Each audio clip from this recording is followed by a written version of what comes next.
them bigger than life. Their lipstick and eyeliner rendered the androgyny of such 70s precursors as the New York Dolls and Alice Cooper low-end by comparison. They were pretty, they were campy, they were the hair bands of the 80s who turned heavy metal into pop. And in a little more than 5 years, they were gone. All of a sudden, 1980s is the kiss of death. If you're an artist from the 1980s, now nobody wants anything to do with you. Where are they now?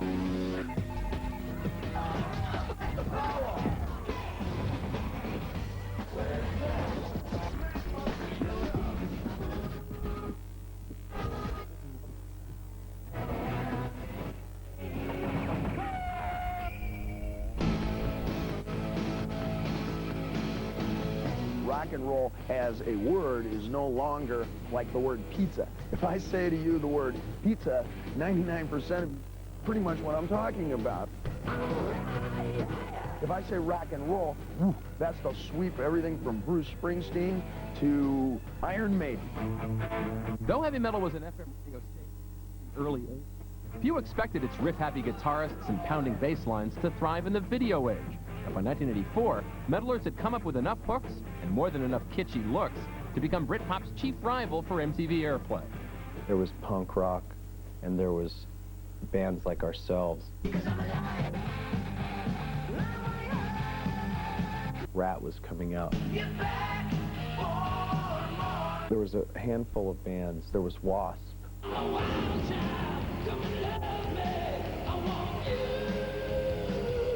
It was as far over the edge as you could get, and it was real. What do you think you're doing?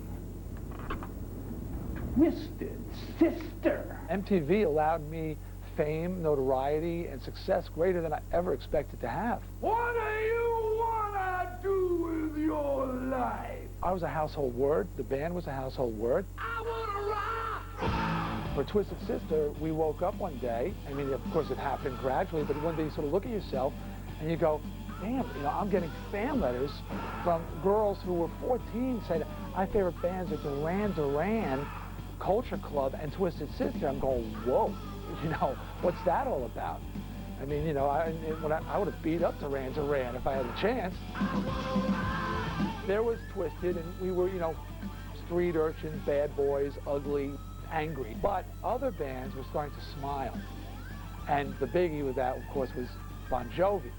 You know, the birth of happy metal. Hi, this is John Bon Jovi. Suddenly everybody found out that some of the bands had teeth, you know, big grins, and instead of everybody, you know, scowling and being pissed off, they were saying, hey, what are we pissed off about? We're making millions of dollars. We're playing heavy metal now. Shot through the heart, and you're to blame. You give love a bad name. I pictured more of what I'm doing as like Clint Eastwood with a guitar. You know, I got a holster, but it's got my microphone in it, you know?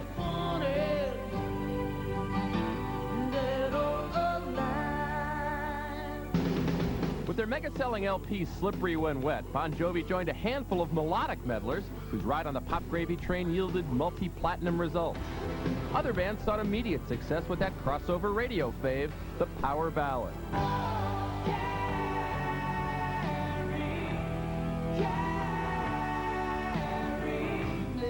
Child, dry your crying eyes.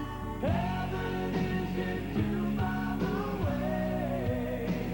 Inspired by the flamboyance of the New York Dolls, Alice Cooper, and Kiss, 80s pop meddlers slid into spandex, slathered on the mascara, and dug out the industrial-strength hair products. This is how you do it. Of course, you dry it upside down, you flip it up, and then you just tease it like crazy, and you spray it as you're teasing it, each section, so it stays through a whole show.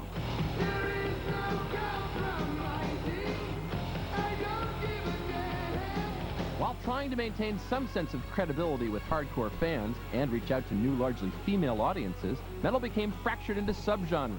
Some struggled to label the music. It might be metal, they said, but it ain't heavy. It still gets me to this day how people think Ratt was a heavy metal band. You know, because what, I wore a studded belt one night or something, and I mean, I'd rather go with the term fashion metal. You guys have been labeled as being a glam band. Do you feel that the word glam is kind of getting tired, or they're not using the word anymore, or dying out? That glam is more about image than music. You know, I mean, you can't call music glam, really. You call it look glam. Is there a way that you would describe your image? Glam. And is there a way you describe your music? Glam. The 80s metal got very confusing because it went from Poison to Metallica, Motorhead, Ozzy, Mötley Crüe, right across the board. And anybody with a singer with blonde hair looking sweet and pretty was called heavy metal. Now I don't see. I mean, I don't see there's any relationship between Metallica and Poison. I hope. Because, I mean, Poison, to me, were just an out-and-out pop band. By 1989, the pop market had grown glutted with crossover-crazed metalheads. Some knew all too well at the time that the scene's days were drawing to a close. It gets to a point, and I believe we're at that point right now, when you get this kind of dinosaur music mentality going on, where everybody looks the same, everybody sounds the same, and we're getting into that again, which is everything that punk rebelled against in the 70s. I think it's time for a revolution, a musical revolution of some sort. Someone's got to do something original here.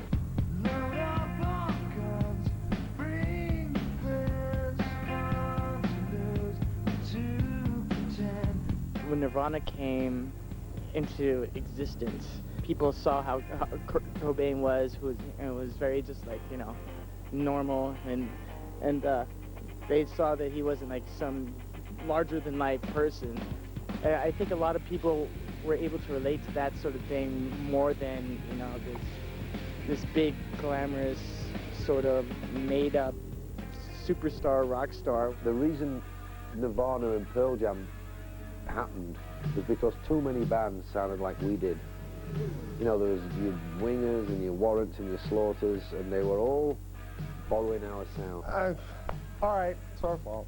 Our fault. We were the band who brought down the 80s.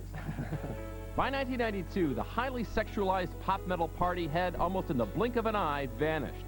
Fans and record companies had turned their attention to Seattle, and a less frivolous aesthetic that owed more to the Sex Pistols than to Kiss.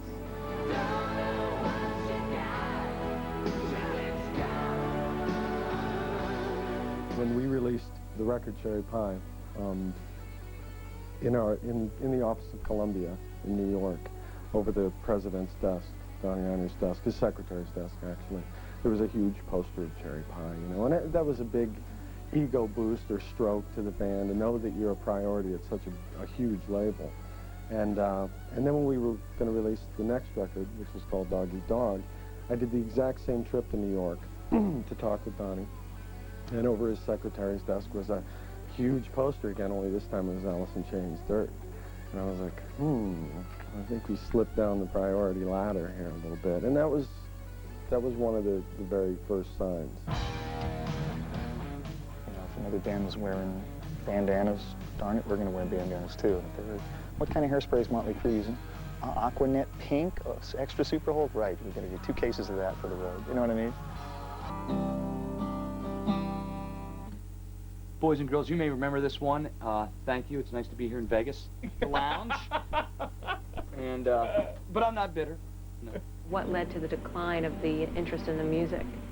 I think in any style of music that comes out, there's really, really great bands or originators, and then there's kind of the B copycats, and then it hits the C League. You know what I mean? Where it just kind of all disappear. You know, then, you know, every genre of music has just bands that come out that are originators, and then, you know, just, I don't know what I'm saying. I don't know why it ended. I don't know. I don't know. I'm trying to answer genre of music. I don't know.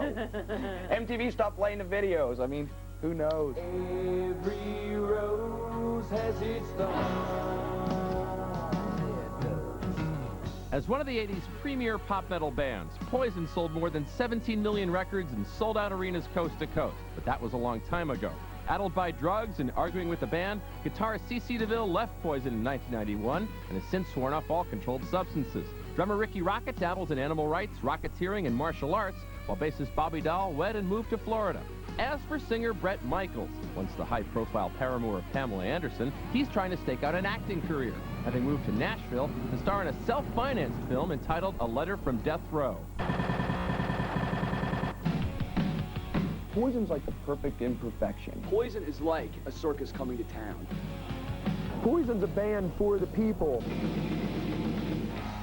What do you think when you look back, especially of the early Poison videos? What do you think when you watch them now? I love it. I mean, I think, you know, I look back and that was fun.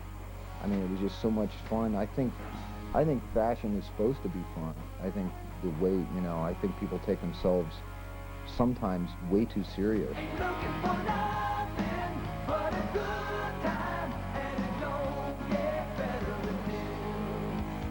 In retrospect, it seemed shallow, I guess, but it was a lot of fun. I had a lot of fun, and there's some sad. I don't know, we had a lot of fun. You know, I mean, we had some good songs. We tried to delve into other things than just having a good time all the time, and maybe we really were having a good time to realize that we're not good at talking about the negative times. I guess maybe that's we're shallow. We were a shallow band. What is wrong with somebody coming out and saying, yeah, I want to be a star? When you start out, you kind of go against what was going on in your life then, and we came from a very industrial place in Pittsburgh, you know, and it was, and for us, I mean, we lived literally on the cement floor of a warehouse for 3 years. Part of music to me is as much escape as it is reality. You know what I mean? And I wanted to be glamorous. I wanted to go on stage, and everyone's always asking if you're trying to get away from that, and I loved it. I mean, I lived it, I loved it, and it was awesome.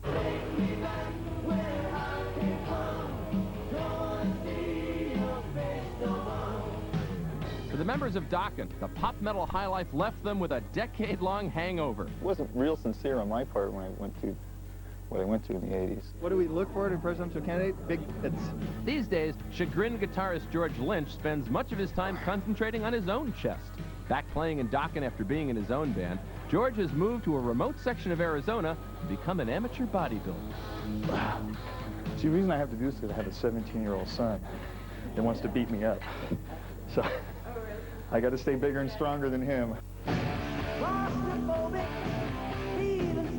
Our videos? First class crap.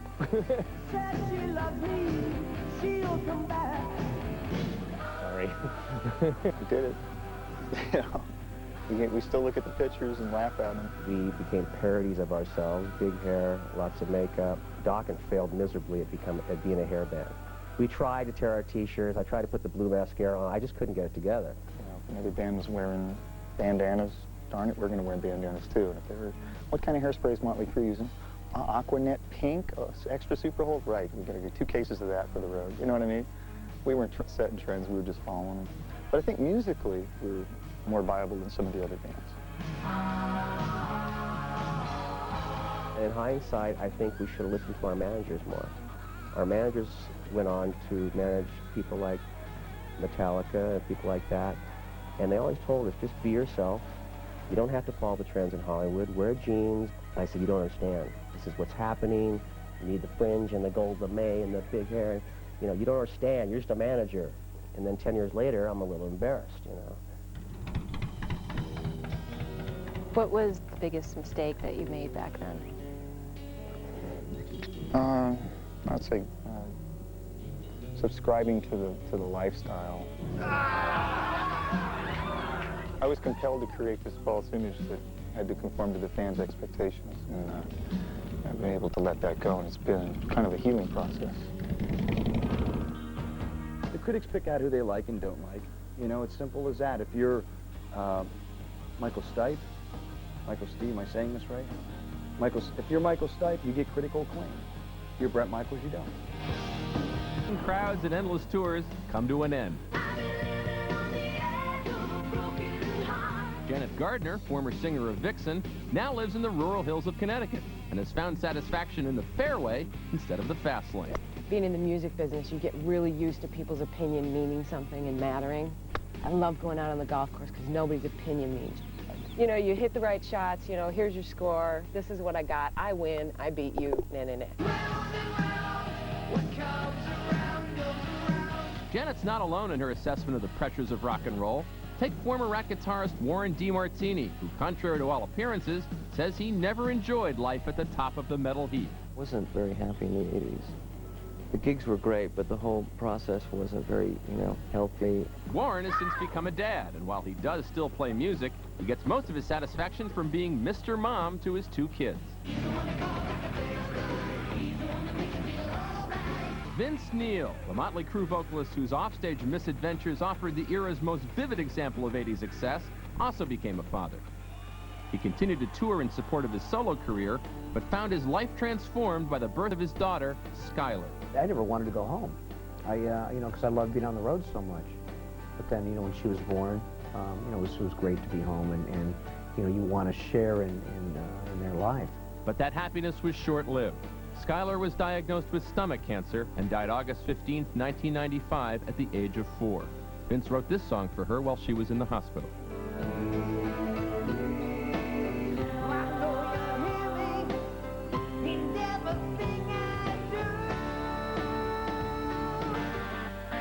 Brian Forsythe from Kix had no intention of wiping out his past as a metal musician, but considering the commercial state of the art, Brian's found another way to pay the bills. I'm working for my brother, painting billboards.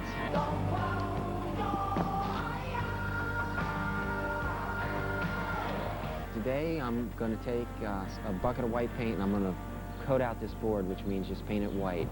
Then I'm going to paint a phone number on it and the word available.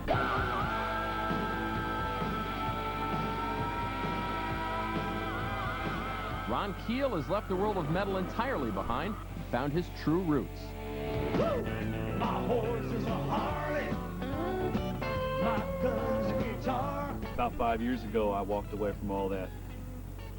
Traded in the beach houses and the sports cars for this old pickup truck, this flat-top guitar, a campfire, and a few country songs. Now I'm back where I belong. Western country. 80s metal put the focus on image and lifestyle. Today, its veterans are looking to make a case for the musicianship they say critics overlooked at the time. People put too much emphasis on the fashion in rock and roll today because rock and roll really is, it is a way of life and a lifestyle, but the most important thing is the music. And I've read album reviews on us, and all they talk about is what we wear. It's like, what happened, how about, when you talk about the music, for at least a couple lines. Do you feel that you were taken seriously as a musician? Very much. Very much.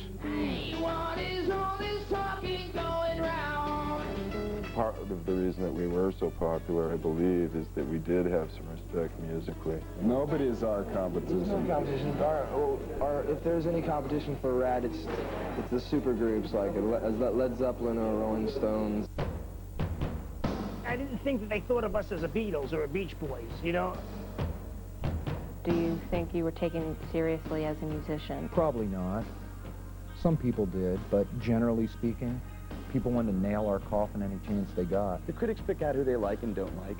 It's simple as that. If you're Michael Stipe, Michael Steve, am I saying this right? Mm-hmm. If you're Michael Stipe, you get critical acclaim. If you're Bret Michaels, you don't. You gotta cut out on the streets to make your dreams happen. Believe it or not, I went to NYU. I majored in music. I had Itzhak Perlman teaching me music. He'd be rolling over now if he knew. This is what I'm doing with it now. Did you feel you weren't taken seriously as a musician? Nah, I think you're as serious as you take yourself. Hello, my kudo chugade. How do you like my party?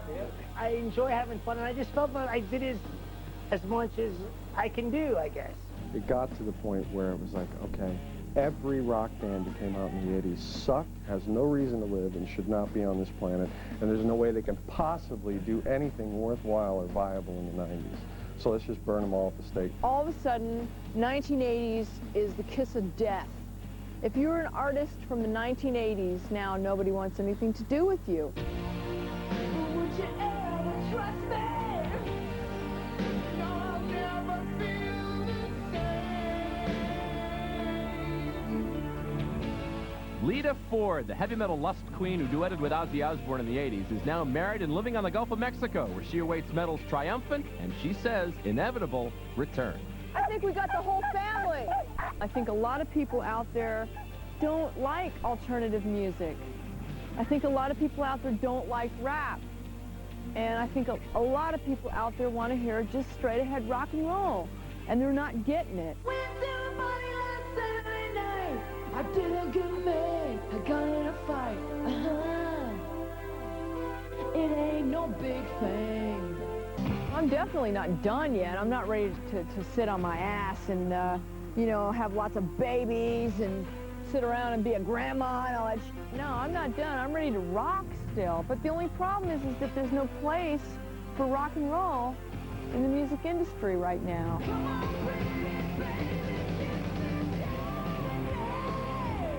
Where's our rock and roll? Where the did our rock and roll go? And I'm really pissed off about it. I'm waiting for it to come back and kick America in the behind big time. Don't